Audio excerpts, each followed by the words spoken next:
Welcome in, 49ers alarm update. Time to talk about another premature 49ers related freakout, this time from Sunrise in the Sierra. Last time that I did a video from this rock, there wasn't snow on this rock, and it was February.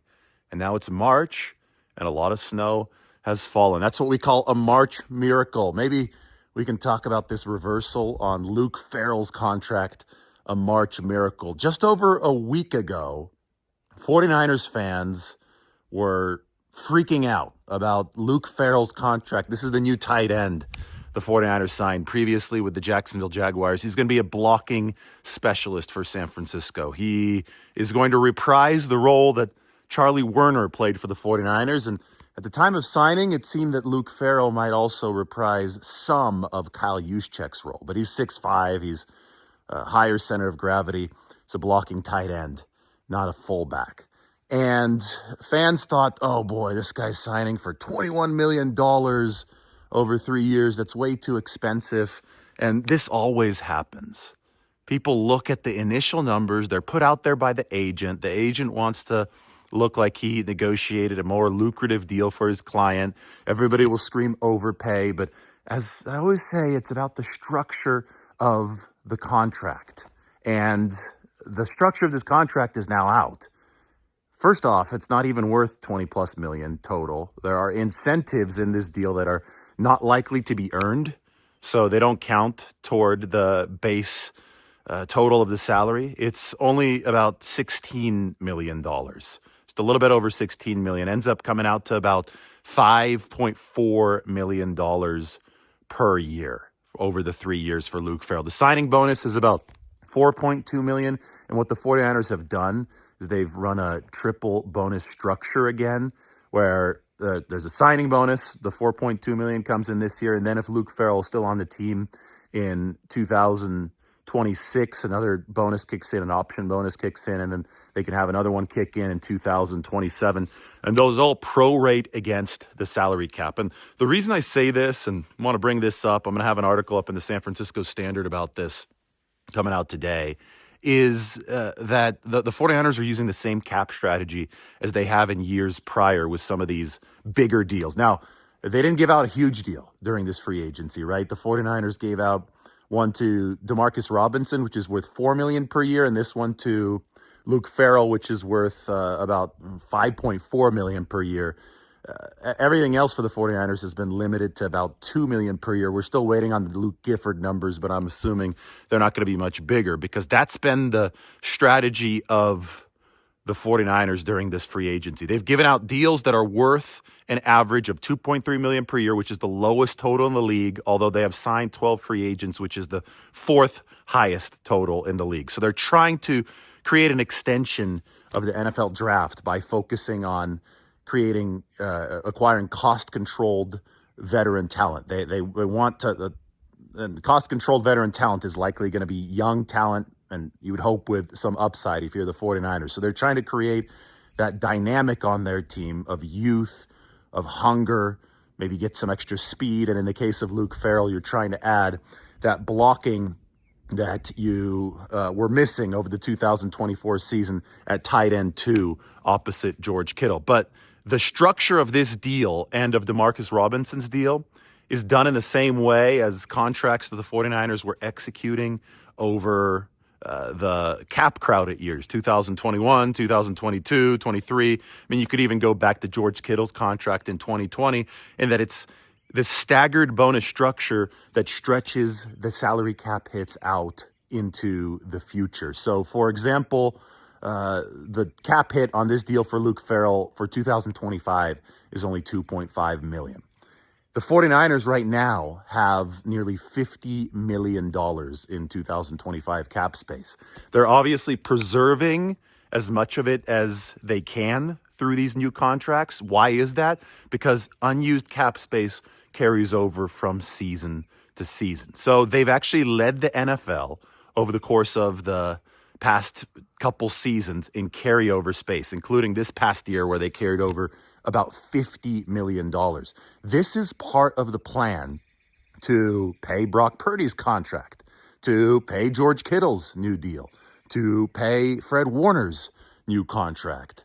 The 49ers are building around their core, and the core is going to be expensive. Everybody knows that. The core should be expensive. Those guys are A-list players. Those guys deserve A-list money. The salary cap is rising on a yearly basis because it's tied to league revenue. And if you want to pay the price of a growing core, and the 49ers still have 7 all-pro players, and they hope to add to that by drafting and paying other players. You look at Malik Mustafa and Renardo Green, they certainly hope those guys are going to get their money down the pipe. If you want to do that, then you have to be ready for those escalating costs in the future. So carrying over salary cap space makes sense, and you would like to preserve the space at a time when there is less of it because the salary cap is lower. So they've structured this Luke Farrell deal and the Demarcus Robinson deal with that staggered structure pushing the salary cap hits back. Now, back to Farrell and the blocking. One thing that I think is going to be really valuable for the 49ers is that he's a good pass protector. And in this league, you need the tight end to pass protect. Not on every single snap, and there have been some crucial third downs where George Kittle has had to stay back in and pass protect instead of go out for a pass pattern. Well, if Farrell's a good pass blocker, he can help out some of those offensive tackles. Perhaps that can help out San Francisco deploy George Kittle on pass patterns more often. Because you think about the 49ers and setting Brock Purdy up for success downfield. One thing that hurt Brock Purdy last year, and it was multiple things that conspired to hurt him, but one thing that truly hurt Brock Purdy last year was the fact that the receiving core was extremely injured. There was a game last year against the Kansas City Chiefs where obviously Brandon Ayuk tore his ACL in that game. Deebo Samuel had pneumonia, so he barely played in that game. It was Ricky Pearsall's first game in the NFL, coming, just about 2 months after he got shot in the chest. Jawan Jennings hurt his hip the week prior, so he didn't play. Personnel was almost barren. I mean, that room was empty. And George Kittle was the 49ers' only healthy and ready because Ricky Pearsall was just getting his feet wet. But George Kittle was the only healthy and ready premium target for San Francisco. Though you would like that to change. And even if it doesn't, even if you do have a lot of injuries and Kittle's the only one there, you don't want him to have to be worried about pass blocking. You want him downfield. You want him catching some passes. He's such a weapon. I actually think that probably keeps some mileage off George Kittle's body. I know that he takes some punishment downfield, but blocking is the most physical thing you can do in football. And if Luke Farrell can handle a lot of those duties with the sift blocks up at the line of scrimmage, maybe if he can even reprise some of Kyle Juszczyk's role, the 49ers will absolutely be better for it. So $5.4 million. There was a big freak out over this contract. Well, trust me, good starting player at a rate of about $5 million per year is not something that's going to break the bank for the 49ers. That's something that's going to fit into the larger financial efficiency structure of this team. In case you haven't noticed, there's a pattern here. And I know that they haven't paid anybody massive bucks this offseason, but they've been willing to pay on the offensive side of the ball, where they essentially have 11 starters in place. They forked over the money to Kyle Juszczyk, $7 million fully guaranteed, $4 million per year. Luke Farrell, by the way, is $6 million fully guaranteed, so it's a little bit less than Kyle Juszczyk. This is coming in at that $5.4 million per year, so slightly higher paid than Kyle Juszczyk.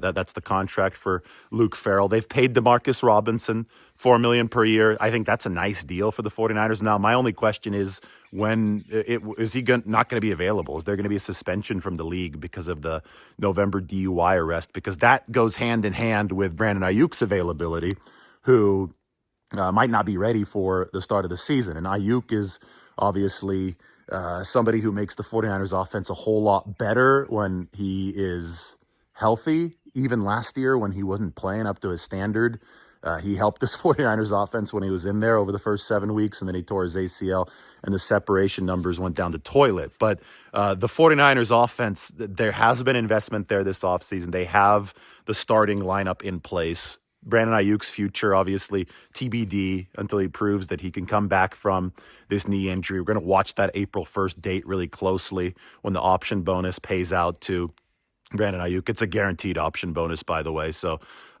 it's one of those that it will hit the 49ers cap in staggered structure on April 1st, which would make a trade this season essentially impossible, or something that the 49ers wouldn't do. You would want to deal him before then.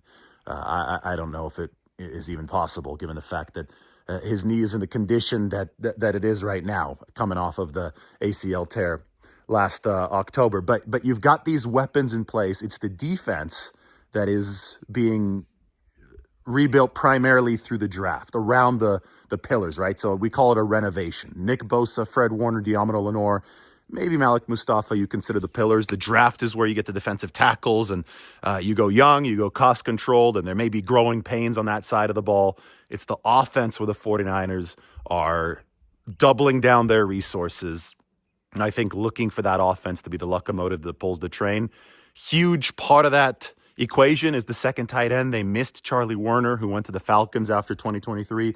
Luke Farrell's going to be that guy. Werner, I think, signed for $4 or $5 million per year with Atlanta. Farrell signs with the 49ers for $5.4 million per year. So shame on the people who are freaking out over this. You were wrong about a contract situation again. You know what I'm right about is this sunrise in the Sierra. In this epic, got the balcony right there. Have the look at the Sierra Nevada there. And if we go this way, you could see Mount Whitney in the distance, 66 miles as the crow flies to the highest peak in the continental U.S. Everybody have a good day. We'll see you from the chairlift. Tune in.